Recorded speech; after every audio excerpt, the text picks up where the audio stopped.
It's another edition of Time About the Movies, and today we're taking a look at the films of October 17th, 1997. We got 6 movies to look at today, so let's not waste any more time.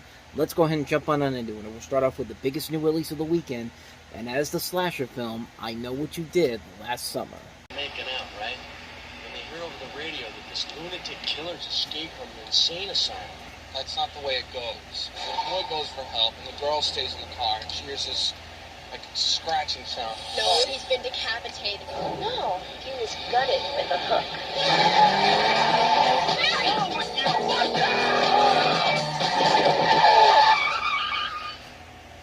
Oh my gosh. Think he's dead? We can't just leave him here. Oh, tell me, little Miss Prelaw, what's the charge for manslaughter? Make a pact. Right here and now we take the Sarn grave. For the last year, 4 friends have kept a secret. Are you on drugs? No. Then what is wrong? I've had a rough year. But not all secrets stay buried. Somebody sent this to me. Oh my God. Someone knows. I know what you did last summer. Ooh. What they thought would be a new beginning Toast to us. is becoming a dead end. Somebody tried to kill you last night. We have to go to the police. If you wanted me dead, you could have done it. And the mistake they made It was an accident. There was no accident. It was murder. What if he's still alive? Hey! What are you doing here? is coming back to haunt them. Oh my gosh. He's after me, too. I got a letter. I got run over. Helen gets her hair chopped off. Julie gets a body in a trunk, and you get a letter? That's balanced. He's waiting for us to unravel. The wait is over. What are you waiting for, huh? What are you waiting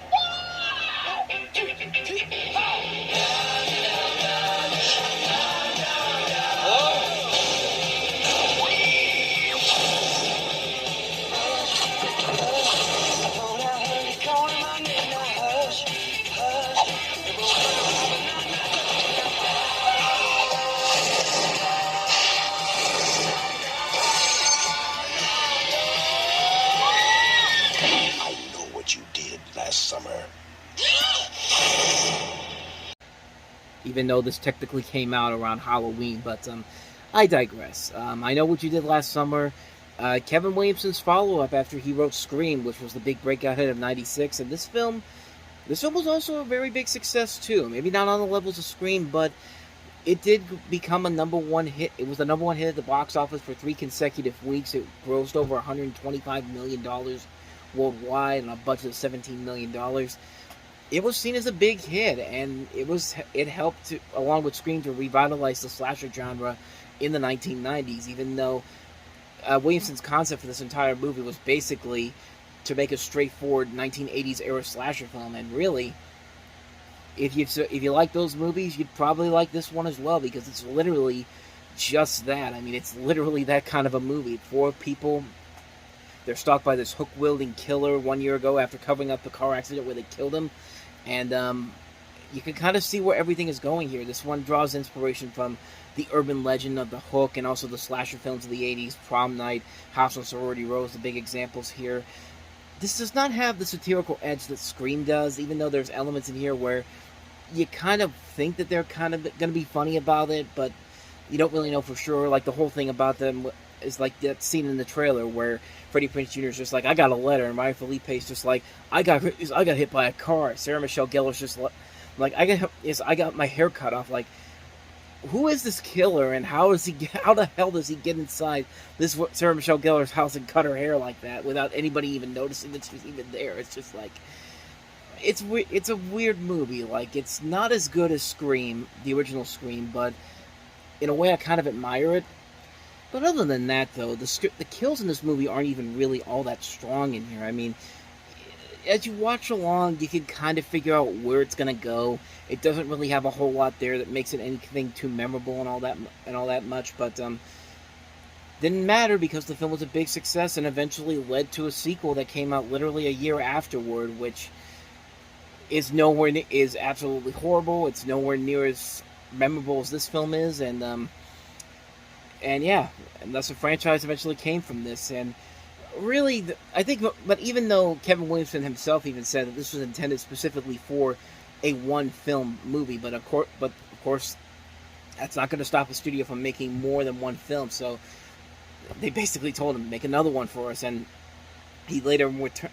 He didn't even return to write the second film. He basically went on to work on Scream 2, which would come out in a couple months after this film did, and yeah, you could definitely tell that his presence in the second film was clearly missing, and yeah, the film overall it's a mixed bag. I mean, it's not a great film overall. It certainly doesn't compare to Scream, but it's not a terrible movie either. It's a film that's just kind of like, it's there. It's nothing too exciting, nothing too crazy. It's there, and it's not really all that memorable. I mean, at least in my opinion, it really isn't all that memorable, but it certainly pales in comparison to Scream, and it just, to me personally, it just didn't work for me. I mean, I know a lot of people really like it, and it did lead to another era of slasher movies that still continues to this very day, but that's just what it is. I mean, the film was a big hit, and I really don't have anything else to say about this one. I know what you did last summer, so let's go ahead and move on to a much better horror type film that came out this particular weekend. Keanu Reeves and Al Pacino as the devil in The Devil's Advocate. A young attorney has the chance of a lifetime. Bill Chadwick Waters, we want you to come to New York. All expenses, first class, travel and lodging. You and your wife. Oh my God. He will enter a place of wealth and ambition. We've got 40 partners vested at the moment. In addition to our corporate clients, we're currently representing about 25 foreign countries. He's got you scheduled for 15 minutes, so make the most of it. John Milton. Kevin Lomax. Well, what's that like? One day you put them away, next day you set them free. Takes a little getting used to. Pay's gotta know, doesn't it? Welcome to Babylon, Ma. Speak of the devil. A world of power and seduction, Who's that with the senator? controlled by one man. I swear he can hear us. Hell, he can smell us. He will make your dreams come true. Want to go upstairs and... Now? He will grant your fondest wish. I'm just warming my hands on your talent. You know what I see? I see the future of this law firm. He knows your greatest fear. Milton's into everything. Arms brokering, chemical weapons, toxic waste, money laundering for the Eastern Bloc. I mean, it goes on and on. I don't like it here, Kevin. And he knows the price of your soul. Let's make a play.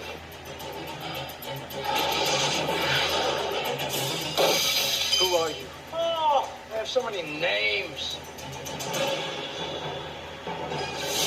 I'm here on the ground with my nose in it since the whole thing began. God likes to watch. He's an absentee landlord. Keanu Reeves, He's always been there. I know that now. Al Pacino. As God sleeps late. We will win. It's my time now.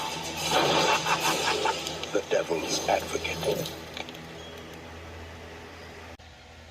It's Al Pacino as the devil. I mean, that's all you really need to sell this movie on, and pretty much that's why that's the main reason why this movie is so damn memorable, because Al Pacino as the devil is just pitch perfect casting, and you see that he's given it his all in this movie. In fact, everybody in this movie's given it their all. I mean, Keanu Reeves is very good in here, so Charlize Theron, directed by Taylor Hackford, co-written by Tony Gilroy. The cast also includes Jeffrey Jones, Judith Ivey, Connie Nielsen, Craig T. Nelson, Heather Matarazzo, Delroy Lindo's in here as well. Like, there's a really good cast in here and a really good concept, but it just works because specifically of Al Pacino. I mean, I just think that nobody else could have played this role better in this particular film.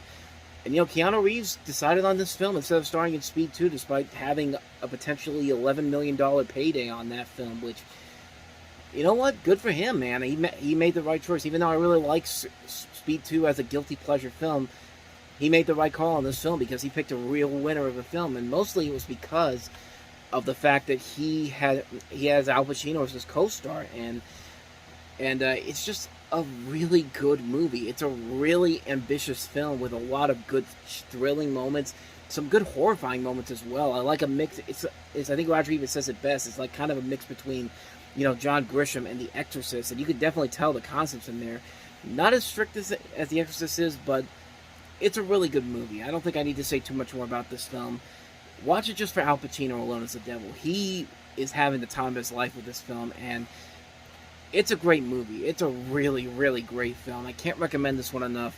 Devil's Advocate, check it out. Let's go on to the next movie here, which in some cases could be seen as a horror movie, but in other cases it's a comedy. It's Rowan Atkinson starring as Mr. Bean in Bean.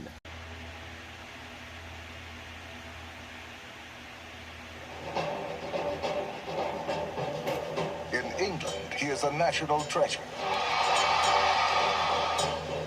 In Australia, he is a beloved icon. In a small island in the Pacific, he is worshipped as a god. And this fall, he's coming to America. Ladies and gentlemen, Mr. Bean. Bean? I can't say I've heard of him. They say he's a man whose incontrovertible genius dwarfs our own meager talent. Now, the safety of a $50 million masterpiece Whistler's mother is returning at last to America. is in the caring hands of one man. Of the most intelligent people you've ever met, well, at number one with a bullet is Dr. Bean. His style is unique. He's a genius, huh? Well, he looks like a fruitcake to me. His talent is legendary. I appreciate that on first viewing he seems a little eccentric. His technique is astonishing. Yeah, maybe I should just go in and help. No, Sylvia, no, the doctor is in complete control of the situation. And he's got something to say to all of us. Are you presently on any kind of medication? Not that I know. Well, you can certainly use some. Gramercy Pictures presents Brace yourself. Where's the picture gone? Oh, jeez! Oh, God! Oh, God! Rowan Atkinson, the new face of comedy. Bean, Now listen, I am begging you, behave rationally today.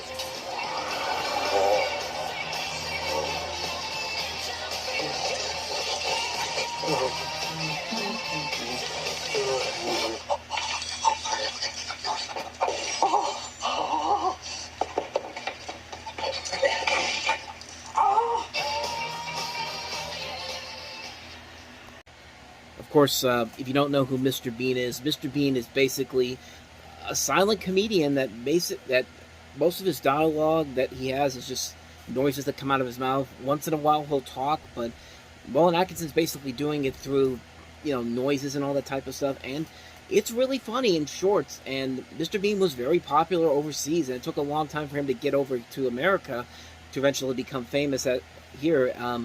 This thing has been in development for nearly 7 years. I mean, this was first announced as a movie by Fox in 1991 because they took 2 shorts from the TV series. They took 2 sketches and made them into short films. Mr. Bean Takes an Exam and Mr. Bean Goes to a Premiere, which you can find online. They recently just put both of them on there not too long ago, and they're easy to find on there. And that was the testing ground to see if this Mr. Bean could make it as a film. And the movie itself is really funny, and I like how this movie has 2 different versions. Like, the trailers for the international film sell it as literally the ultimate disaster movie, and you can see in the film, if you've seen it, why that is. And it's interesting because the North American version actually includes an additional scene where they take one of the most iconic Mr. Bean moments, where he gets his head stuck inside of a turkey from the Christmas episode, and they put it in this movie.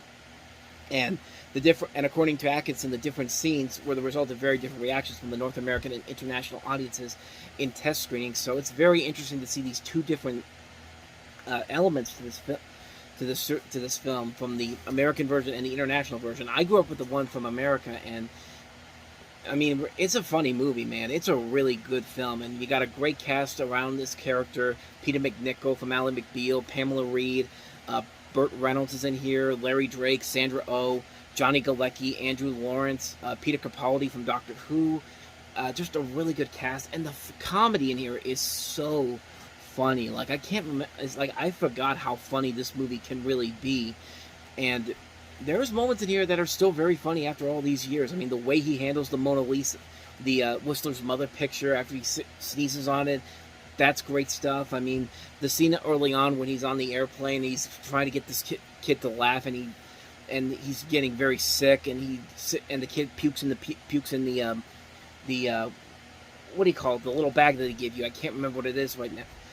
But and then Bean shows it, and then Bean takes the bag, blows up like a balloon, and puts it over this guy's head, and he's puke all over him. Like, that's a funny way to handle gross out humor like that. And the movie overall is really funny. I will say the last maybe 30 minutes or so do kind of lag a little bit, but it's not a terrible movie by any means. It's still a really funny movie. And I think the second movie, Mr. Bean's Holiday, is actually a far superior film because it kind of fixes all the glitches from the first movie and actually makes for a really good film on that front. But I really like this movie, man. I really enjoyed this film. I thought it was very funny. I thought it was very unique. It's very well done. And and this is my introduction to Mr. Bean, and this is my introduction to Rowan Atkinson. I know he was in The Lion King, which I watched before then, but this is the first time I even knew who he was. And I had no idea that he was also this great actor who had also done stuff like Blackadder, and then starring in stuff like Four Weddings and a Funeral, and then later on Love Actually. This is a great movie, man. I love this movie so much. Is mostly for the first hour of the film. The third act kind of drags it a little bit, but at the same time, it's not terrible. But the first hour is just so funny. I think it's more than worth it in the end just to see it. I mean, even if you don't like the Mr. Bean shorts, you should watch this movie, and you'll definitely get some really good laughs out of it. At least in my personal opinion, you do. So, yeah, that is Bean for you. So with that said, on to the next movie, and that is David Duchovny in Playing God. Dr. Eugene Sands just got a job offer he's not sure of. You've got to embrace your criminal self. Maybe he doesn't have a criminal self. Now, his new practice isn't perfect. You gonna hurt me? Are you asking because you're afraid? I'm just trying to plan my day. And he's running out of patience. He's dead. Excellent. I'll see what I can do. David Duchovny. Relax, Ray. Have a smoke. Playing God. Rated R. Starts Friday, October 6th. Of course, this is David Duchovny in his first starring role after achieving success with The X-Files. An opportunity for him to branch out as a movie star, and needless to say, this was not the best successful way to do it. He plays the surgeon who has his medical license revoked after operating under the influences, and Timothy Hutton plays a crime lord who happens upon him in a bar, and where he saves someone's life with an emergency procedure to inflate a collapsed lung. And he hires Sands as his personal physician, patching up his accomplices when they cannot go to a hospital, and tending to the crime boss and his girlfriend, played in this movie by Angelina Jolie. And Jolie and Duchovny eventually become involved and must face conflicting loyalties to Timothy Hutton's character. And you've seen this type of movie before. And the movie itself, they knew it was bad. Like, this is a film that was delayed several times because they couldn't get a positive reaction from test audiences. There actually was scenes from the trailer that were basically edited out of the final film, and even David Duchovny has gone on to say that it was a mistake because they didn't have a script ready and should have just bailed out when he had the chance. And needless to say, you can kind of see why. If you have all these names in here and you've never seen this movie and you've never even heard of this movie before, because I certainly didn't, but that should probably tell you something right away, that this was not going to be a good film whatsoever. And unfortunately, it's not. It's a film that we've seen done to death so many times already, and it's not an enjoyable film. It's a really lackluster movie, and you can see why it has not had the longevity that it should have. So that's Playing God. Let's go ahead and move on to the next film, and that is Kevin Bacon in Telling Lies in America.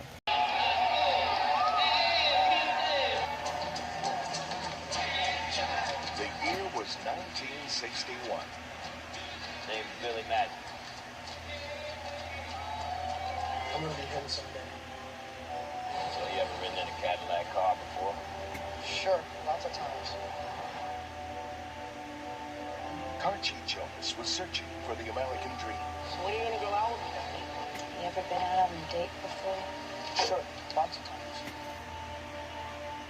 Talk to the next man. Oh, sweetie, honey, or something. And he thought he found it. You're the nasty kid. Sure, lots of times. How are you, darling? I am not your daughter. You're a real killer stud, Slick.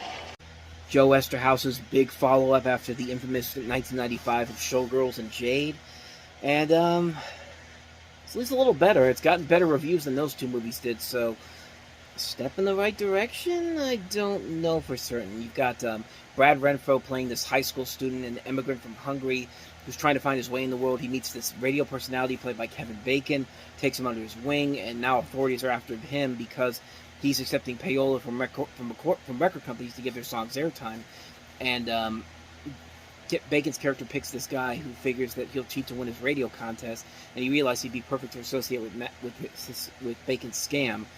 And, I mean, like I said, it's a step in the right direction for Joe Esterhaus after the year he had, but this movie doesn't have really a whole lot of memorability to it. You see Maximilian Schell's and also in here, Calista Flockhart, Luke Wilson, Jonathan Rhys-Meyers, some notable names in here, but it's a pretty forgettable movie. I watched it once long time ago, and I don't remember too much about it, so... And from what I remember from it, not that great, but could be.